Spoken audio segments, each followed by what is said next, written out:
Thanks for joining, everyone. This demo is going to be a quick start on how to get up and running on Plaid in 60 minutes, even though it might not take all that time. To introduce myself, my name's Tyler. I'm a sales engineer over here at Plaid. I primarily focus on our new product offerings, but today I'm here to tell you a little bit more about a Plaid overview and do a live coding demo at the end. And then accompanying me is Alex, who I'll let introduce herself. Hi, my name is Alex. I am on Plaid's developer relations team, and as Tyler presents, I will be here watching the Q&A and the chat. So if you have any questions, please feel free to drop them in. I'll do my best to answer them. Great. Thanks, Alex. So what we're going to be covering today, again, we're going to do a Plaid overview, go over Plaid Link, Plaid's front-end module. We're going to take a look at the backend APIs, our dashboard, and then we're going to end with a technical demo. It's going to be live coding a Node.js app from scratch using some of our API endpoints. And then we're going to finish it off with some Q&A. A little bit of housekeeping before we get kicked off. So as Alex mentioned, we do have that Q&A widget. So go ahead and ask questions, and then we'll leave some time at the end to answer them. And then we'll also be posting a recording of this video on YouTube following the event. So if you do want to check it out afterwards, or if you want to share it, that will be available to you. So let's go ahead and jump in here. So Plaid's mission, we unlock financial freedom for everyone. And so, fintech is everywhere, right? So consumers expect a seamless digital experience. 1 in 6 US adults use a fintech product such as Acorns or Venmo. And then more than 100 million US consumers use digital services to help them live their day-to-day lives, such as payroll, direct deposit, bill pay, and investing. I mean, fintech is everywhere, right? The average US bank account has over 15 plus connected services. Consumers want this, and it really is here to stay. And so in order to power all of this, Plaid builds that infrastructure that powers modern digital financial services. So we have built connections to 11,000 financial institutions across US, Canada, and Europe. And then using those connections, there have been over 4,000 apps that have built on top of Plaid. So you just take a look at some of these logos here. And so diving a little bit deeper, bringing it down by the use case, you could see, who's using Plaid for what use case. For the most part, we cover personal finances, lending, banking and brokerage, consumer payments, business finances, and then integration partners. Integration partners, just dive into that a little bit deeper. So for customers that want to have or port over the data from Plaid into these third-party integrations, we have those direct connections to make it that much easier. So bucketing it a little bit differently, you can see our different products that we offer and how they bucket into those use cases. So for account authentication and linking, and then creating ACH payments, we have our auth endpoint, our identity endpoint, and then our balance endpoint. For financial insights, we have transactions, so you can receive detailed transaction history from our transactions API. We also have investments, so you'll be able to get investment transactions and then investments holdings, and then also additional information about the securities associated with it. And then we also have our liabilities endpoint, which allows you to access data for credit cards, student loans, mortgages. And then for our lending and credit use cases, we have our assets product, which allows you to easily verify borrowers' assets and income in order to make underwriting decisions, that much easier. And so of these three, you can see that one looks a little bit different. So one of them has a blue border around it. And so for the rest of the demo today, we're going to be focusing on that particular use case and building our app with that. So integrating Plaid. So the 30,000 foot view as to how all of this connects together. There's 3 main components to it. So there's the front-end integration using Plaid Link. And so this is where the user goes through our front-end module where they find their financial institution, input their credentials. And then from there, when that happens, there's an on-success callback within Plaid Link that fires with what we call the public token. And that's here in step 2, where the public token is returned on the front end. You would then pass that to your backend server and then exchange it for what we call an access token, and then persist that indefinitely in relation to the user. And then with that access token, you would then call all of or any of our product endpoints. But for this particular workshop, we're going to be calling auth, identity, and and balance. So a little bit more about Plaid Link. So again, this is our front-end module that the user goes through in order to select their financial institution, input their credentials, and then link their account. So it's smart and adaptive. So we update it automatically. So if we add new products or if we add financial institutions, so there's no code change that are required. So you don't have to do any new releases when that happens. You can also customize it. So you can customize background colors, call to actions, and more. And all of that is done via the dashboard that you can see there over on the right. And so you can create different types of customizations. And so if you want to initialize Plaid Link with certain customization, you would just pass in that customization ID for that particular session or the other one for another session. So it gives you a lot of flexibility. Diving a little bit deeper, it's secure, so all the information goes through HTTPS, and it's all accessed through a CDN. So nobody can go in there and start pulling information as the user's typing stuff in. We also support multi-factor authentication, including device listings, codes, questions, selections, and captchas, and then data permissioning. So we've just seen that having that transparency upfront just builds trust, and then ultimately just increases the conversion for users going through that flow. And there's a few different integration options. Plaid Link is available on web and then also mobile. So for web, we do have vanilla JavaScript and then also React. For mobile, we have React Native, and then we also have iOS and then Android. And then for both of those, we have an out-of-the-box SDK for each. And then you can also use web views for each as well. Diving into the backend APIs, and again, there are more than this, but again, for this workshop, we're only going to focus on auth identity and balance. So our auth endpoint. So this allows you to instantly authenticate accounts for ACH transfers. So it's going to give you the account type, the account number, the routing number, and then also current and available balances. And then typically what folks will do is they'll take this information, specifically the account number and routing number, and then pass it off over to a payment processor in order to make those ACH payments. Our identity endpoint. So this allows you to verify account holder identity and prevent fraud. So it will return back the account holder name, the physical address, the phone number, and then also the email address that the user has on file at that bank. And so what typically customers do is they'll take the information returned from this API and they'll compare it to what they have on file. And so they'll be able to know whether or not it matches up and if the user does in fact own that account before they start processing any payments or doing anything. Our balance endpoint. So this returns back the real-time balance at a particular bank account. This allows you to mitigate NSFs or ACH return codes of R01. So when you call this API endpoint, it's actually going to do a real-time extraction at the bank. That way, you know exactly how much that user has at that bank. So you would then say, okay, if they do have enough funds for the transaction, you can go ahead and process the transaction. If not, you would then recommend they either link another account or choose a different payment option. So to integrate our backend, we have a few client libraries. So we have Node.js, Python, Ruby, Java, and Go. A little about Plaid's dashboard. So I want to think of this as the mothership for all your Plaid activity. So you can track success. You can visualize item adds and removes over time. You can also see, like what products are being used. So you can get a product by product breakdown. And then as you're integrating, you can manage your API keys. And then afterwards, you can also create and delete client secret keys. And then, after you all launch, you can also get support. So you can also track and submit and track support cases all via the dashboard.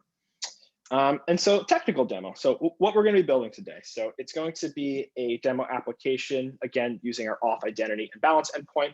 It's going to be a simple web app, Node.js backend with Express. And then it's going to be a front end with JavaScript and HTML.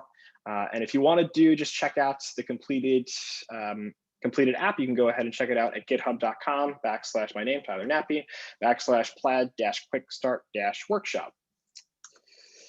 So what are we actually going to be building? How's it all going to work? So when the page loads, we're going to call the link token create endpoint to create a link token. And then this link token is then used to initialize Plaid link. So we get it on the back end, then we send it over to the front end, and then we initialize Plaid link. Then when the user, or us in this case, goes through the Plaid link flow successfully, we input our credentials. The on success callback is going to fire with that public token. And then we're going to take that public token and then send it to our backend. From there, we're going to exchange that public token for an access token, and then we're going to use that access token to then call Plaid's product endpoints. So specifically for this case, we're going to call auth, identity, and balance. So I'm going to go ahead and stop sharing my screen, and let's go ahead and start writing some software. So I already have a scaffolded app here that has an index.js file and an index.html file, and that's all that we're really going to need. So let's go ahead and install some libraries. So specifically, first, we're going to install Express. So Express is a framework for creating servers in Node. Next, we're going to install, we'll install Plaid next. And so this is the Plaid client library that I was just talking about that's going to allow us to easily create those API requests to Plaid. Next, we'll go ahead and install .env. And so this library is going to import the information that I have here in this .env file. And so what I'm storing in there is going to be, is my client ID and secret key. And then lastly, we're going to install the body parser. And so when we're sending the public token to the backend, we're going to be using that. So let's go ahead and start writing some software. So first, let's go ahead and include Express.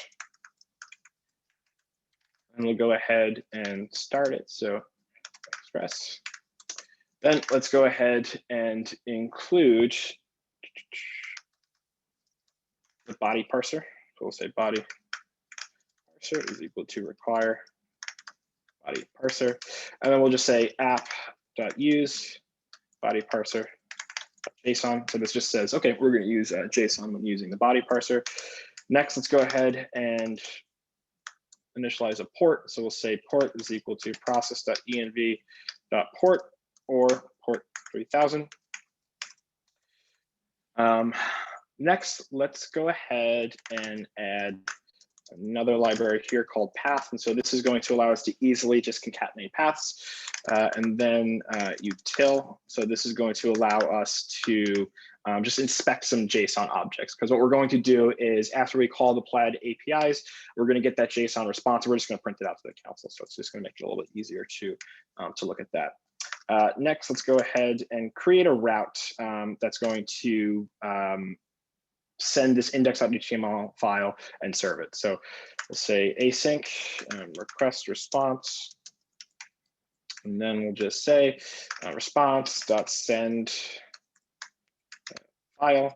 And then we'll say path.join directory name. And then we'll say index.html if I can spell HTML. Cool. And then last for now, let's go ahead and start this up. So we'll say app.listen port, pass in a callback function here. Pass in a callback function, and then we'll just say console.log listening on port, and we'll just pass in the port. Cool. So let's go over here to the index.html page. And then so we have an H1 tag here, and then we also have a button that's not really doing much at the moment. So let's go ahead and save. And then if we say node index.js, if I can spell it. Cool. So it says listening on port 3000. So if we go over here, head over to 3000. Voila. So it's working. It is sending that index.html file and serving it. But this isn't so exciting. So let's go ahead and add Plaid to the mix. So let's go back up here and we'll say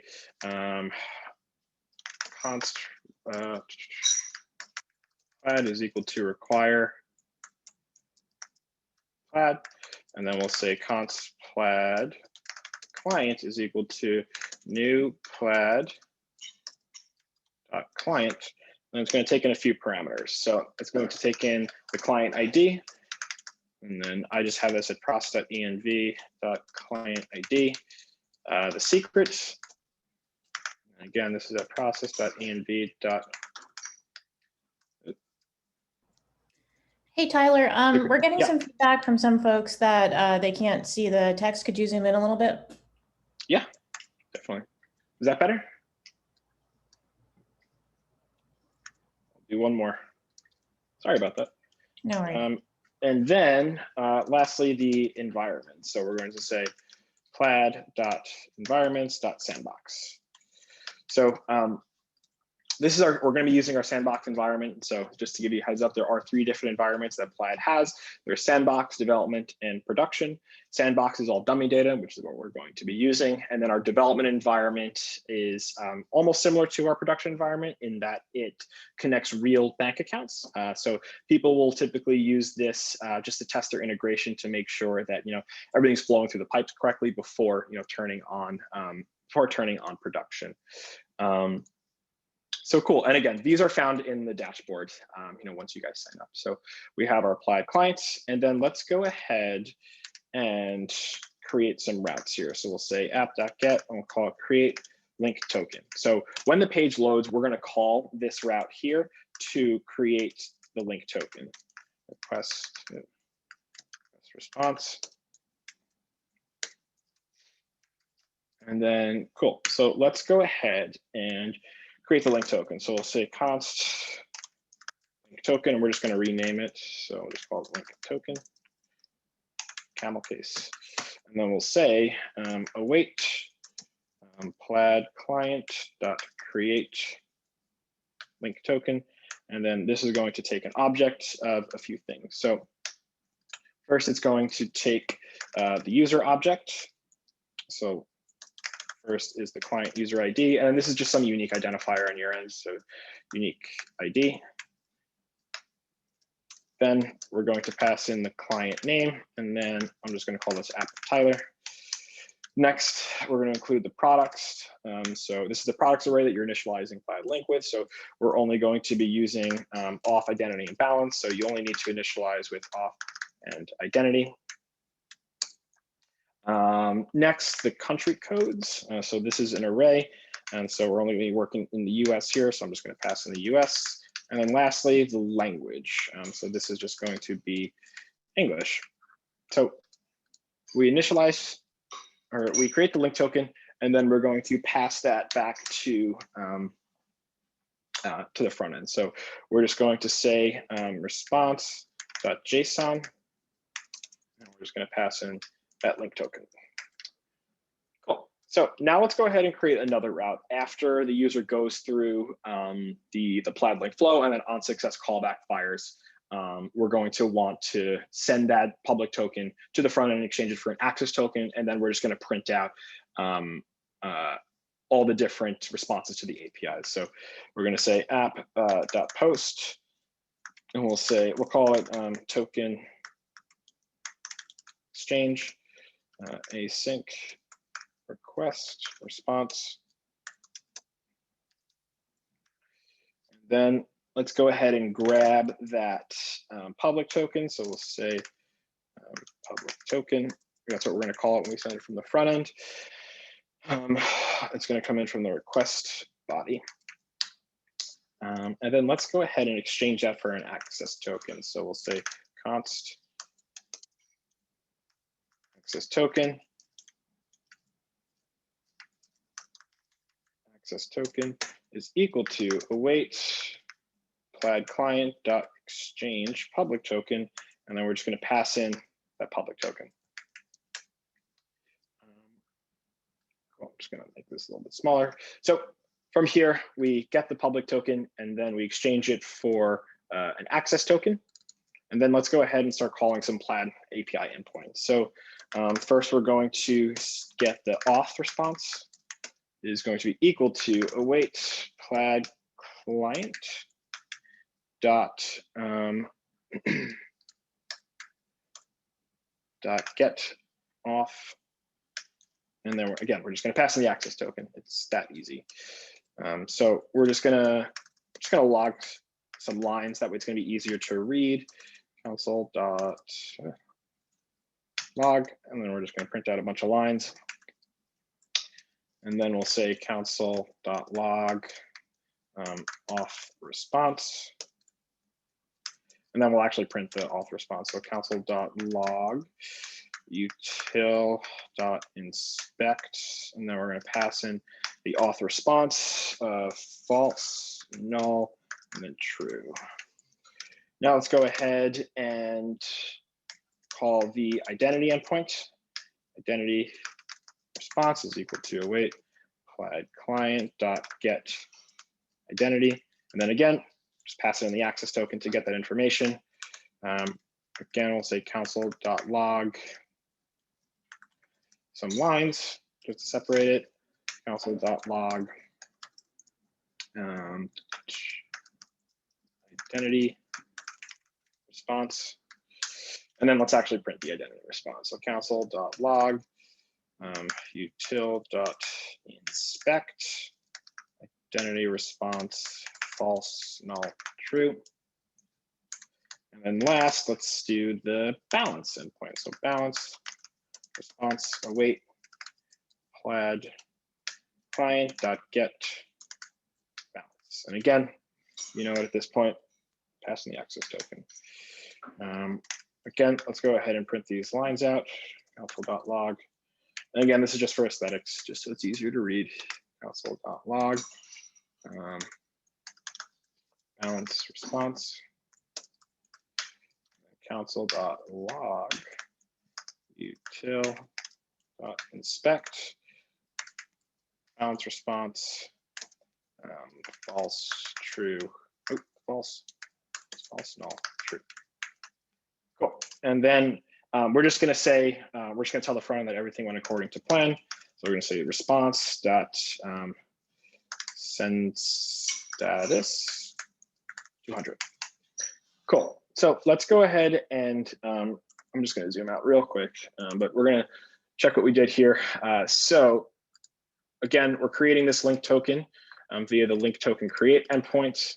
We're going to get that link token and then send it over to the front end. And by doing so, we're passing in the user's client or your unique ID, the client name, the products, the country codes, and then the language.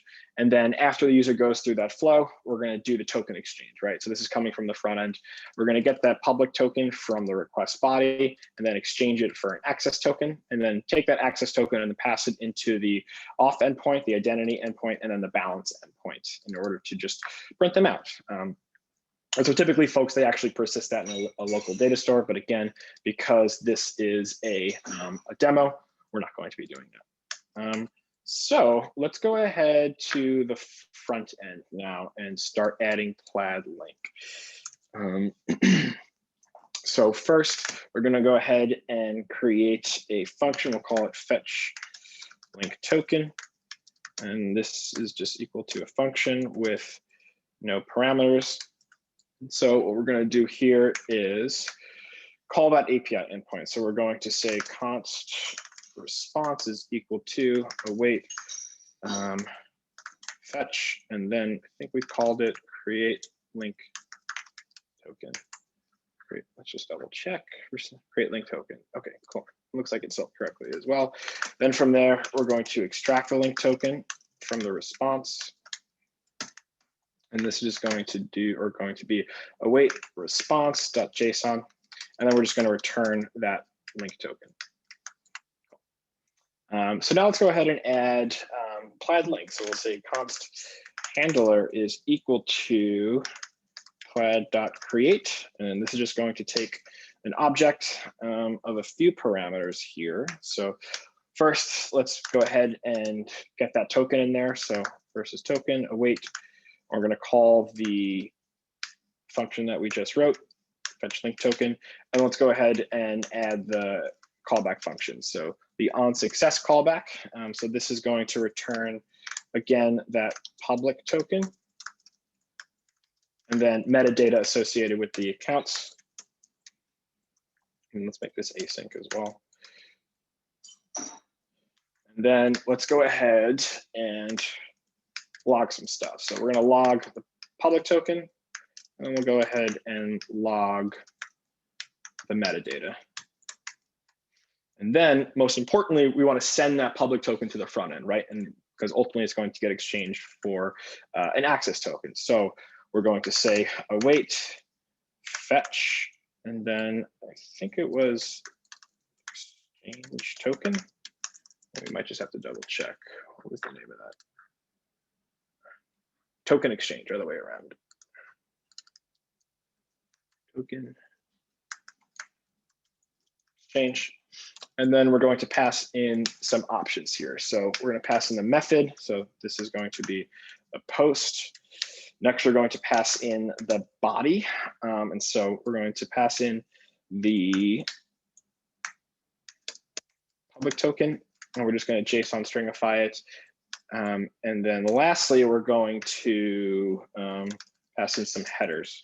So we want to use content type is application/JSON. So this lets us know that the API request is coming in with the JSON payload. Cool. So let's go ahead and add a call to action here. Or sorry, a handler, so that when we push or when we click this button here, it's actually going to go ahead and open up Plaid link for the user to go through the Plaid flow. So we're just going to say, I'm going to use some jQuery here to make our lives easier. We call it Plaid button, and then we'll say on click. I'm going to call this function. And then we're just going to say handler.open. Okay, cool. So we wrote a lot of code here. I've been coding in the dark a little bit. So let's go ahead and review everything that we just did, right? So when the page loads, we're going to call this function here, which is going to go ahead and call the create link token endpoint. So if we go back here, create link token. What is this doing? So it's calling Plaid's link token create endpoint to generate that link token with the parameters here. So again, the client user ID. And so again, this is a unique identifier that's on your end. And so it just makes debugging in our dashboard a little bit simpler. The client name. So this is actually displayed within Plaid link, the products that we're using, the country codes, the language, then we're going to send that public token to the front end, which lands here. Then we go ahead and open up Plaid link. And so when the user goes through the flow, we're going to take that public token and then send it over to the backend via the token exchange endpoint via post. And then if we go back over here, and then in the body, we extract the public token, we then exchange it for an access token. And then we call all the different API endpoints auth, identity, and balance, and then print them to the console. And then the last thing I actually would like to do, since we're already here, let's go ahead and pass in the other callback functions. So say the on exit. So this gets fired if the user exits the flow. And so if there's any errors associated with it, that'll show here. Edit data. And then we're just going to say console.log error, and then console.log metadata. And lastly, the on event async, and this is just going to pass back in any metadata. So we'll just say here console.log metadata. And so again, as the user is going through the Plaid link flow, this will fire and then return any metadata associated with what they're clicking and any transitions that are happening. So we did a lot of coding. So let's go ahead and start this back up. So we can say node index.js. Oh, I know what we did wrong. We did not include .env. So we'll say require .env.config. Try this again. All right, so let's go ahead and reload the page. Await is only, let's see what we did there.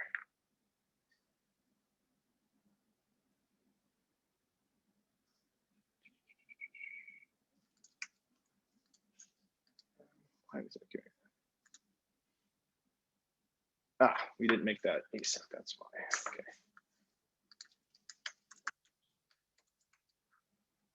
Let's go ahead and try that again.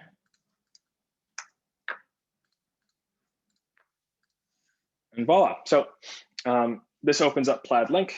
So again, you'll see that it says app of Tyler, which is what we passed in when creating the link token. And then it lets you know, or lets the user know that it's secure, there's encryption, that it's private. And then we also link out to Plaid's end user privacy policy. So go ahead and click continue. And so from here, it shows all the default institutions that the user can select.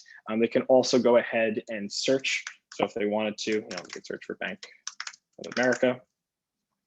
But I'm just going to go ahead here and choose, city. And again, because this is dummy data, I'm just going to input dummy credentials. So user good and pass good.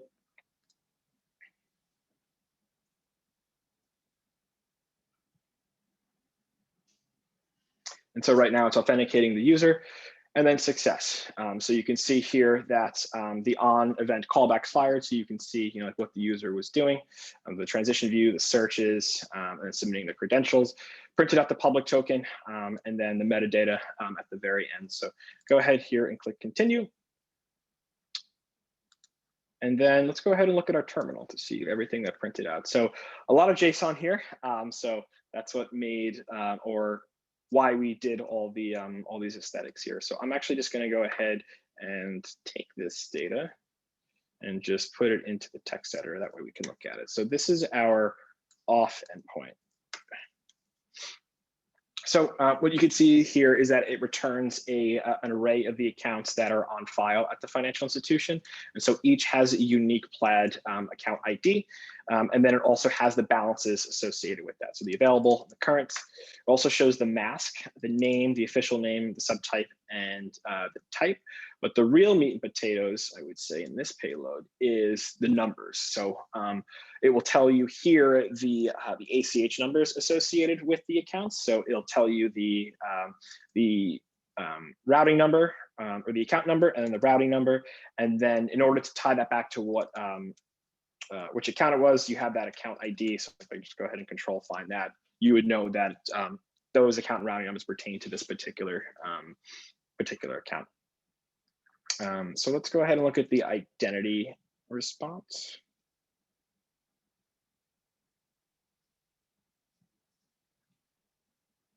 Sorry, this is a really big payload. Almost there.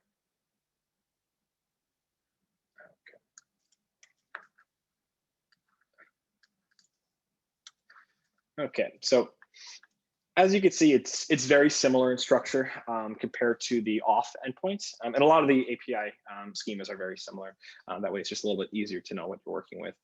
The main difference, though, is within each account object, there's an array of owners. And so these are all the owners that are on file at that particular financial institution for that account. So return back to it is the physical address, the emails, whether or not it's the primary, and same for the physical address as well, the names, and then also the phone numbers. Then it also has, if it's the primary, and then, the type.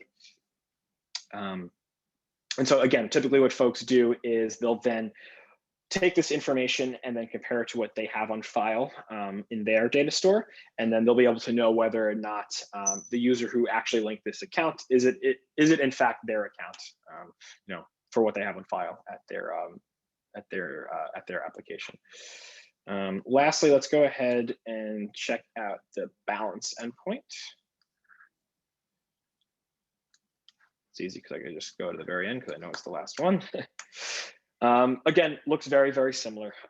So the main difference for this one is that when you call the balance endpoint, it's going to do a real-time extraction at the financial institution in order to update those balances in real time. So again, folks will use this right before they create an ACH payment to know whether or not the user has the available funds or not. Because if they don't have the available funds and you process an ACH payment, you're going to run into a scenario where you're getting an ACH return, and it's going to be an RO1, and that can cost you some money. And so that's that's it. So I'm going to go back over here. Go ahead and represent. And then some closing thoughts. So if you haven't already done so, I highly encourage you to go sign up for a free account at plaid.com. And then when you do that, you can start testing immediately in sandbox mode with all dummy data that I just showed you. And then you also have access to development as well. And you can link up to 100 items in that development mode just to see how that real banking data is being passed back. Also encourage you to download Plaid's Postman collection at github.com/plaid/plaid postman. And so you can just start making requests really, really easily. So you don't have to really write any code. We already have it there for you. So if you want to just kick the tires, it's a really great way to do that. And then again, if you want to check out the completed repository for that app that I just built, you can go ahead and check it out at github.com/TylerNappy/Plaid Quickstart Workshop. And so that's it for you. So I guess we'll open it up at this point for any questions via the Q&A chat.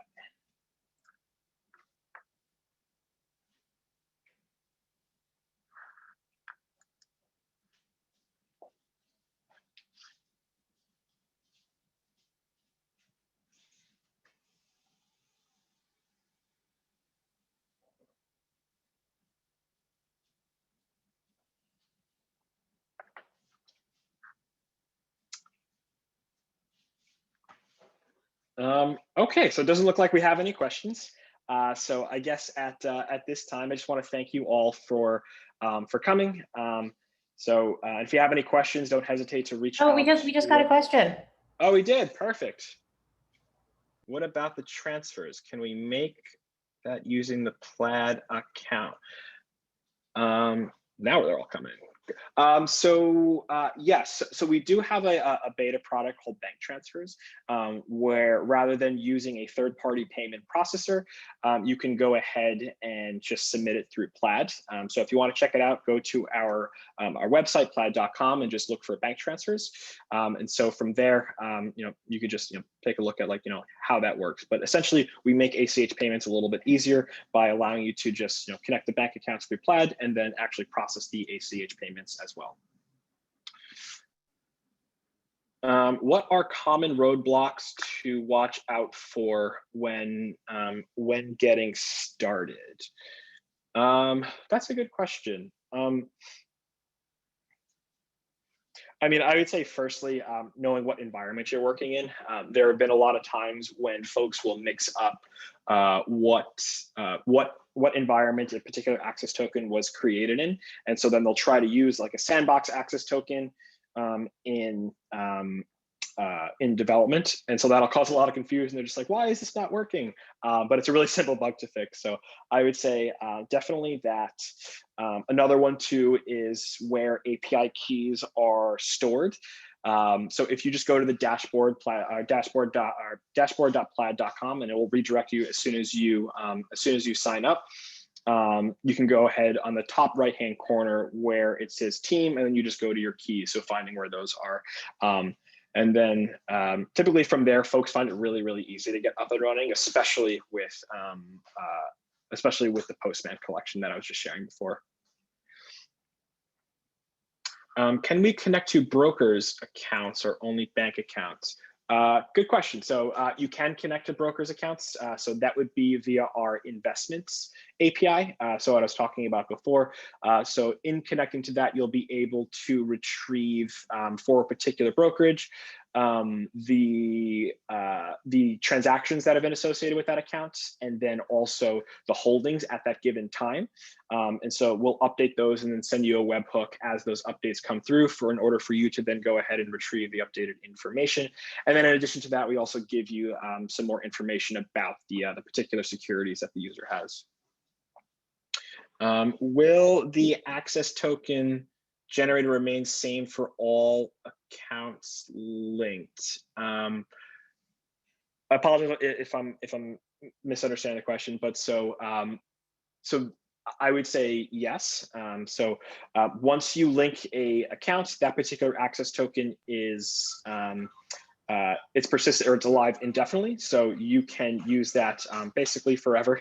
So once it's linked once, you can then use that ongoing. And so if for whatever reason access token gets unconnected, and what I mean by that is if, like, say, for example, like I have Bank of America, like a few weeks ago, they made me update my password. Had I gone to, say, like a like a fintech application and had linked my account before that, the connection would be broken, and then you wouldn't be able to use that access token to get the data.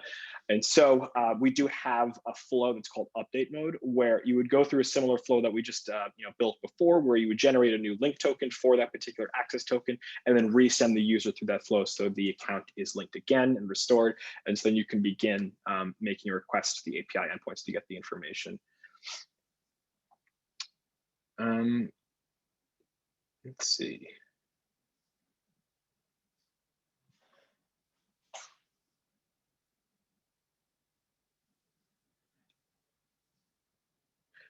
So if users have problems connecting their financial account, how would we know on our end? Do we get a notification, or is there an error log?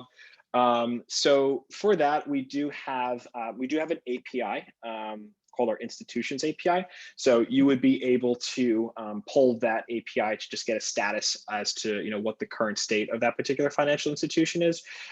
So we've seen folks pull that API endpoint just to know what APIs are, like, what is the current status of that institution, and have the have the user route accordingly after that. We also do have a dashboard for like the upkeep, or not the upkeep, but the status of our just like APIs in general. So we definitely encourage folks who are integrating with Plaid just to monitor that, to know if there are, for whatever reason, like if there's an API down or whatnot.